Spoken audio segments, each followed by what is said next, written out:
जब हम लोग सामान्य बजट पे चर्चा कर यहां पर चर्चा में भाग ले रहे हैं, तब प्रयागराज का महाकुंभ अपनी भव्यता, अपनी दिव्यता और अपनी उस विरासत को आने वाली पीढ़ी को छोड़ करके संपन्न हो चुका है। आप कानून व्यवस्था की बात कर रहे थे। 45 दिनों में 66 करोड़ 30 लाख से अधिक श्रद्धालु और पूज्य संत देश और दुनिया से प्रयागराज आए। 66 करोड़ में से आप मान के चलिए, पहले तो ज्यादा नहीं तो कम से कम आधी आबादी तो महिलाओं की रही होगी, क्योंकि महिलाएं ज्यादा धार्मिक होती हैं। और एक भी छेड़खानी की घटना नहीं, एक भी अपहरण की घटना नहीं, एक भी लूट की घटना नहीं, एक भी हत्या की घटना नहीं, एक भी कोई ऐसा उदाहरण नहीं जो उत्तर प्रदेश को या भारत को या सनातन धर्मावलंबियों को कटघरे में खड़ा करता हो। 66 करोड़ लोग आ जाएं और सुरक्षित वापस अपने घरों को चले जाएं और खुशी खुशी होकर के जाएं। बहुत सारे लोग आना चाहते थे, नहीं आ पाए। बहुत सारे लोगों को आने के लिए साधन नहीं मिल पा रहे थे, क्योंकि जो अनुमान था उससे कई ज्यादा श्रद्धालु वहां पहुंच रहे थे। और उन स्थितियों में जो लोग नहीं आ पाए, उनके मन में एक कसक थी कि कुछ छूट गया, कुछ चूक हुई है। लेकिन जो आया, जिसने भी डुबकी लगाई, आस्था की उस डुबकी में जो भी आया अभिभूत होकर के गया। और अभिभूत होकर के नहीं गया। यह भारत की विरासत का एक ऐसा अनुपम उदाहरण है कि इसके बारे में हम लोग इसको शब्दों में व्यक्त नहीं कर सकते, इन चीजों के बारे में। लेकिन इसके आर्थिक पक्ष के बारे में भी अगर आप जानने का प्रयास करेंगे, मैं आपको बताना चाहूंगा, एक कुछ उदाहरण आपके लिए बहुत महत्वपूर्ण हैं। और उन चीजों को अगर आप एक बार आप लोग भी जानने का प्रयास करेंगे तो आप लोगों को बहुत सारी चीजें इसके माध्यम से देखने को मिलेंगी। अक्सर हम देखते हैं कि भारत के बारे में विदेशी मीडिया वह बहुत नकारात्मक टिप्पणी करता है। महोदय, विदेशी मीडिया ने भी जो टिप्पणियां की हैं महाकुंभ प्रयागराज के बारे में, द वॉल स्ट्रीट जर्नल ने जो यूएस की है, एक ऐसा आयोजन था जहां अमेरिका की कुल आबादी से ज्यादा लोग जुटे। बीबीसी, महाकुंभ मानवता का सबसे बड़ा समागम था। एक्सप्रेस ट्रिब्यून, यह विश्व का सबसे बड़ा धार्मिक समारोह था। द न्यूयॉर्क टाइम्स, यह आयोजन में केवल श्रद्धालु और पर्यटक ही नहीं बल्कि नेता और हस्तियां भी पहुंची थी। राइटर्स, यह डिजिटल कुंभ था। इसमें व्यवस्था बनाने के लिए तकनीक की बेहतरीन इस्तेमाल किया गया था। द गार्डियन, यह पर्वों का पर्व था। लोगों की उमंग और उत्साह चरम पर रहा। CNN, दुनिया के सबसे बड़े धार्मिक समागम में 60 करोड़ से ज्यादा लोग शामिल हुए। यह आस्था की अभिव्यक्ति की शानदार नजारा है।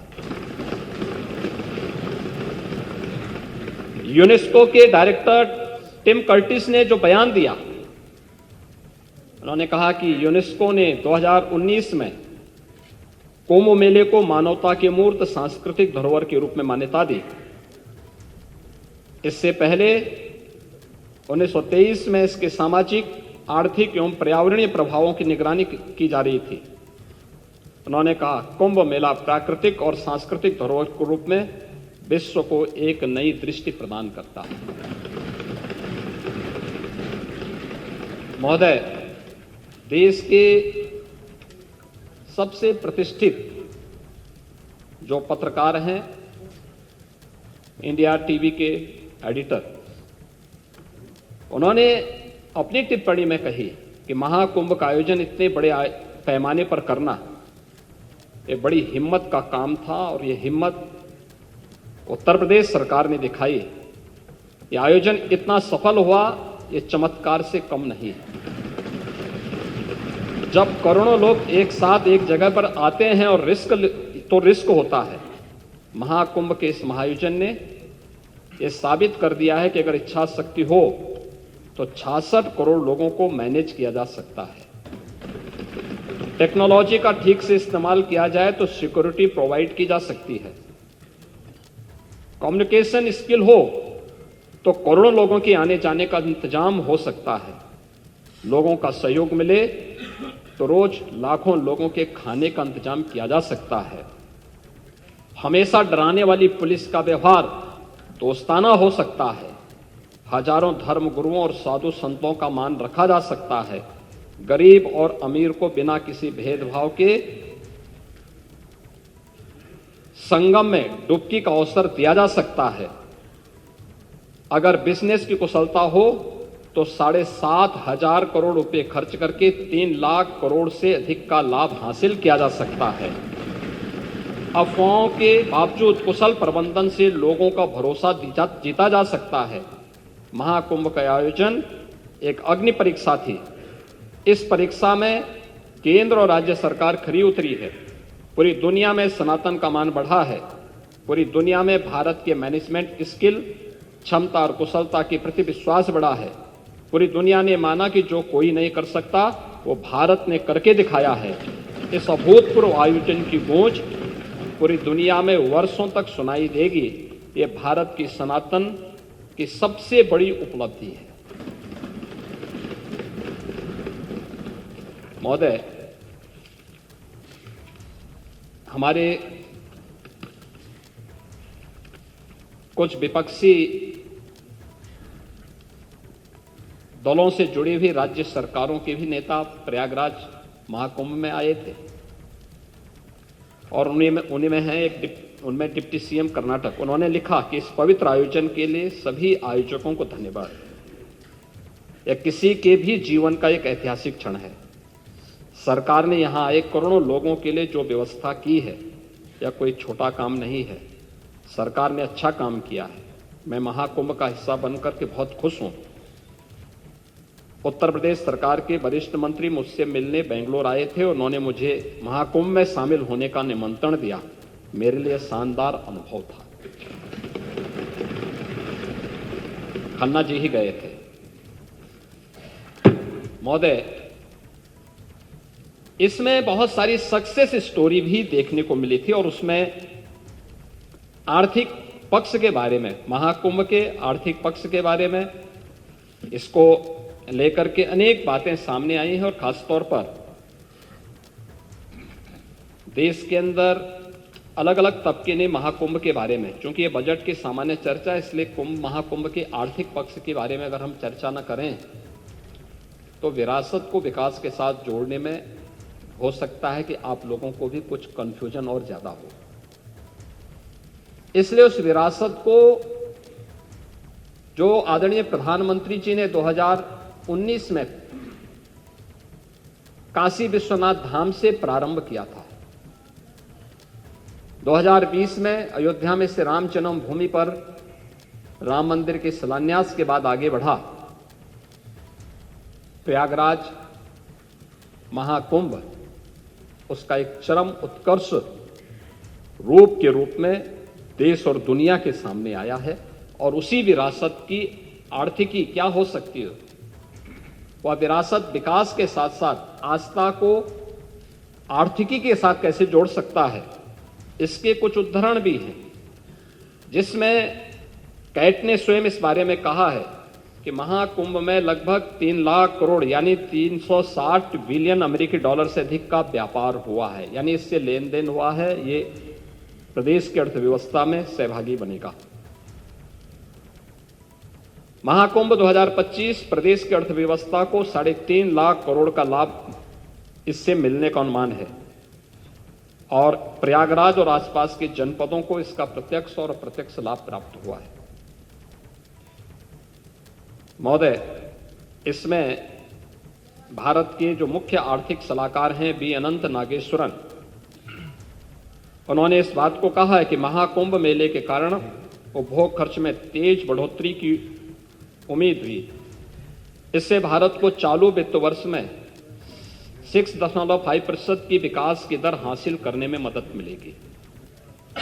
और इस मामले में जो विभिन्न अन्य क्षेत्रों में जो विभिन्न प्रकार के अनुमान लगाए गए, विभिन्न आर्थिक विशेषज्ञों ने कि किस किस सेक्टर में कितना अधिक उससे आर्थिक लाभ हुआ है या उससे आने की संभावना है। होटल उद्योग में 40,000 करोड़ का, खाने पीने अन्य दैनिक उपयोग में प्रयोग होने वाली वस्तुओं में 33,000 करोड़ का, परिवहन में 1.5 लाख करोड़ का, पूजन सामग्री में 20,000 करोड़ का, दान आदि में 660 करोड़ का, टोल टैक्सेस में 300 करोड़ का और अन्य में लगभग 66,000 करोड़ का, कुल 3,960 करोड़ रुपए का अधिक का इससे आर्थिक समृद्धि इसके माध्यम से प्रदेश को प्राप्त होने वाला है और इसके माध्यम से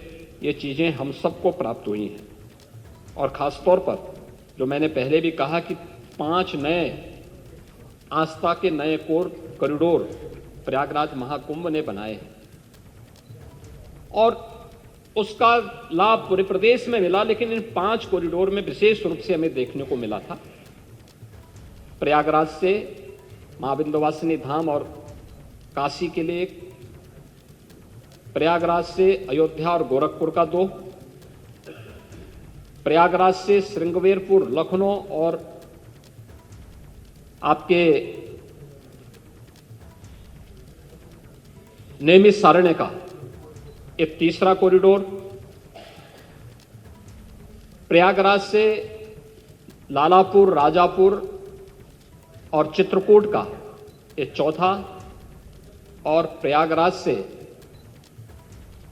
जो हम 5वां आस्था के कॉरिडोर को बनाने की व्यवस्था कर रहे हैं, जिसमें हम लोगों ने देखा कि देश भर के श्रद्धालु आने के इच्छुक थे, दिखाई दे रहे थे और पिछले 1.5 महीनों में उनकी उपस्थिति उन सभी क्षेत्रों में थी। तो अब प्रयागराज से होते हुए वृंदावन, मथुरा वृंदावन और सुखतीर्थ में ये उपस्थिति वहां देखने को मिली। एक छोटा सा उदाहरण पर्याप्त है, बहुत सारे ऐसे उदाहरण हैं जिसमें प्रयागराज का है और वह समाजवादी पार्टी इसमें ज्यादा चर्चा कर रही थी कि नाविकों का शोषण हो रहा है, नाविकों को देखभाल नहीं की जा रही है। मैं एक नाविक परिवार की एक सक्सेस स्टोरी यहां पे बता रहा हूं। ये नाविक परिवार जिनके पास 130 नौकाएं थी, 45 दिनों की अवधि में इन लोगों ने शुद्ध बचत की है 30 करोड़ रुपए की। यानी एक नाव ने 45 दिनों में 23 लाख रुपए की बचत की है, कमाई की है। प्रतिदिन के अगर आप उनकी बचत देखेंगे तो यह लगभग 50 से लेके 52,000 पर डे की उनकी इनकम थी एक नाव की। और इसमें मैं तो गया था 27 फरवरी को प्रयागराज में, और प्रयागराज में जाकर के हम लोगों ने, मैंने पहले मां गंगा के प्रति कृतज्ञता ज्ञापित की थी अपने सहयोगियों के साथ में, मां गंगा का पूजन किया था, सफाई भी की थी। इसके उपरांत हम लोगों ने इस पूरे महाकुंभ के आयोजन को स्वच्छ बनाए रखने में जिन्होंने योगदान दिया था उन स्वच्छता कर्मियों के साथ भी, और जिन्होंने स्वास्थ्य की सेवा कोई संक्रमण और कोई बीमारी नहीं फैलने दी, ऐसे स्वास्थ्य कर्मियों के साथ में, जो हेल्थ वॉरियर्स थे, उनके साथ में हम लोगों ने पहला आयोजन किया था, उनका सम्मान का कार्यक्रम किया था। इस आयोजन के बाद हमारा दूसरा जो आयोजन था वह नाविकों के साथ ही था। नाविकों के साथ भी हमने संवाद बनाया था, उनके लिए भी हमने एक पैकेज की घोषणा की। इसके उपरांत हमने परिवहन निगम से जुड़े हुए उन लोगों के प्रति और रेलवे के उन सभी अधिकारी और कर्मचारियों के प्रति भी हम लोगों ने धन्यवाद ज्ञापित किया था, जिन्होंने श्रद्धालु जनों को वहां तक पहुंचाने में अपना योगदान दिया। उनके साथ भी हम लोगों ने कार्यक्रम किया था। और इसके उपरांत हम लोगों ने चौथे कार्यक्रम में सुरक्षा और प्रशासन से जुड़े हुए लोगों के साथ भी हम लोगों ने एक कार्यक्रम आयोजित किया था और उनके साथ भी बैठ करके हम लोगों ने सहभोज के साथ हम लोग बैठे थे। मैं, मेरे साथ दोनों डिप्टी सीएम भी थे, अन्य मंत्रीगण भी थे, अन्य वरिष्ठ अधिकारीगण भी थे। ये सभी आयोजन वहां पे हुए, लेकिन महाकुंभ का आयोजन उत्तर प्रदेश की इस सामर्थ्य को देश के सामने और देश की सामर्थ्य को दुनिया के सामने रखने में सफल हुआ। आपका कितना भी दुष्प्रचार था, लेकिन वह भारत की आस्था को कहीं डगमगा नहीं पाया।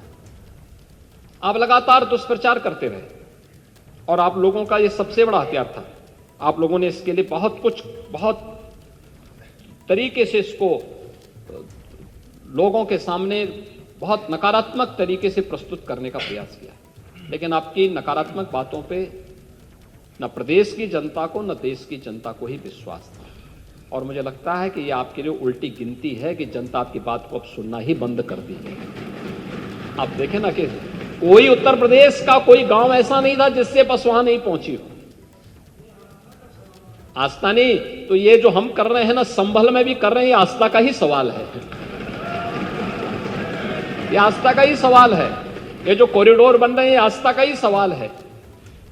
और उसी आस्था के सवाल के साथ जोड़ने के लिए ही सरकार ने इस आयोजन के साथ जुड़ करके और ये जो 7,500 करोड़ रुपए खर्च किए थे, केवल कुंभ के आयोजन के लिए नहीं किए थे। हमारे लिए यह आयोजन प्रयागराज जैसी पौराणिक सिटी के सस्टेनेबल डेवलपमेंट के प्लान का, एक व्यवस्थित विकास की एक रूपरेखा तैयार करने की भी थी। और महाकुंभ के बहाने प्रयागराज के अंदर उस प्रकार के इंफ्रास्ट्रक्चर को देने में हम सफल हुए। 200 से अधिक सड़कों का चौड़ीकरण हुआ, 14 फ्लाईओवर बने, 9 अंडरपास बनाए गए, 12 कॉरिडोर बने, अक्षयवट कॉरिडोर,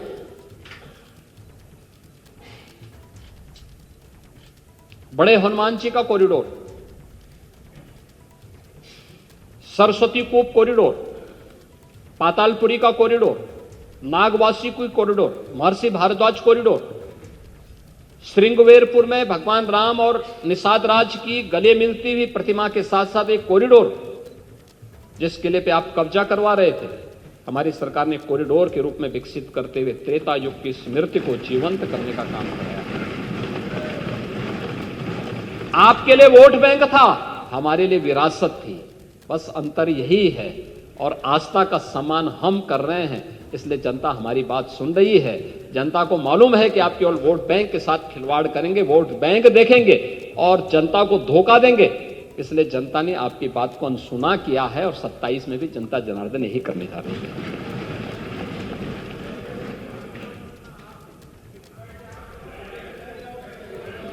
हम मना नहीं कर रहे हैं। मैं तो आपको धन्यवाद दे रहा हूं कि आप कुंभ में गए, 13 में आपको जाने नहीं दिया। हमने इस बार मना नहीं किया, क्योंकि जो मेरी आस्था थी वही आपकी भी आस्था है। लेकिन चच्चू बहक गए, फिर खा गए गच्चा। और चाहते थे लेकिन किस मुंह से जाए, इसलिए चूक गए और पुण्य से भी वंचित हो गए। महोदय, बजट की अपनी एक थीम होती है और 2025-26 के इस बजट को लेकर के जब मेरे सहयोगी वित्त मंत्री ने इस सदन में इस बजट को प्रस्तुत किया था तो एक थीम के साथ प्रस्तुत किया था। ये हमारा सौभाग्य है कि आदरणीय प्रधानमंत्री जी के मार्गदर्शन में ये हमारी सरकार का 9वां आम बजट था जिसको हमें इस सदन में प्रस्तुत करने का सौभाग्य प्राप्त हुआ है और हर बजट अपनी एक निश्चित थीम के साथ आगे बढ़ा। हमने 2017-18 में अपना पहला बजट प्रदेश के अन्नदाता किसानों को समर्पित किया था। याद करिए, उस समय प्रदेश में एक कृषि बाहुल्य प्रदेश है। इस किसान का अन्नदाता किसान आत्महत्या कर रहा था और उस समय ऋण माफी के एक बड़े कार्यक्रम के साथ हमने बजट प्रस्तुत किया था। मुझे प्रसन्नता है आज अन्नदाता किसान खुशहाल है, आत्महत्या प्रदेश में बंद हुई है। 2018-19 का बजट हम लोगों ने उत्तर प्रदेश की आवश्यकता, देश की आबादी का सबसे बड़ा प्रदेश है, तो इस बड़े प्रदेश के लिए इसी स्केल का इंफ्रास्ट्रक्चर भी चाहिए। तो हम लोगों ने 2018-19 का अपना जो मूल जनरल बजट प्रस्तुत किया था वह इंफ्रास्ट्रक्चर और औद्योगिक विकास के लिए समर्पित किया था और प्रदेश का पहला इन्वेस्टर समिट भी हम लोगों ने इस वर्ष किया था। 2019-20 का बजट हम लोगों ने मातृशक्ति, आधी आबादी को समर्पित किया था। मातृशक्ति के वंदन के लिए, उनके अभिनंदन के लिए मिशन शक्ति के कार्यक्रम को आगे बढ़ाते हुए बजट को महिला सशक्तिकरण को समर्पित किया था। 2020-21 का बजट हम लोगों ने अपने प्रदेश की युवा शक्ति को समर्पित किया था और 21-22 का बजट प्रदेश के स्वावलंबन से सशक्तिकरण की थीम पर आधारित था। 22-23 का बजट अंत्योदय से आत्मनिर्भरता के लक्ष्य को प्राप्त करने का था। 23-24 का बजट त्वरित, सर्वसमावेशी और समग्र विकास के साथ साथ आत्मनिर्भर उत्तर प्रदेश के आधारशिला को रखने का और 24-25 का हमारा बजट लोक मंगल को समर्पित करके राम राज्य की अवधारणा को जीवंत करने का बजट रहा है, क्योंकि अयोध्या में श्री राम जन्मभूमि पर प्रभु श्री राम लला के 500 वर्षों के बाद विराजमान होने की स्मृति को जीवंत बनाए रखने के लिए उस प्रकार के कार्यक्रम के साथ हमने जोड़ा था। और 25-26 का इस बजट को भी हम लोगों ने आदरणीय प्रधानमंत्री जी की ही प्रेरणा से अन्नदाता किसान, युवा, महिला और गरीब को समर्पित करते हुए इसको हमने थीम दी है वंचित को वरीयता। वंचित को वरीयता की इस थीम के साथ यह बजट यहां पे प्रस्तुत किया गया है और इस बजट में अंत्योदय से उन्नत अर्थव्यवस्था तक, ईज ऑफ लिविंग से ईज ऑफ डूइंग बिजनेस तक, कृषि से गरीब कल्याण तक, आस्था से आजीविका तक, शिक्षा से स्वावलंबन तक, संस्कृति से समृद्धि तक और महिला सशक्तिकरण के संकल्प को पूरी प्रतिबद्धता के साथ आगे बढ़ाते हुए एक विकसित उत्तर प्रदेश की आधारशिला को मजबूत करने के संकल्प के साथ इस बजट को लेकर के हम लोग लेके आए हैं।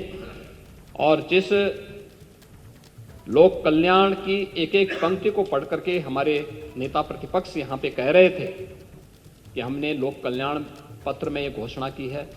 लोक कल्याण पत्र 5 वर्ष के लिए घोषित किया गया है, 5 वर्ष में उसको अचीव करना है।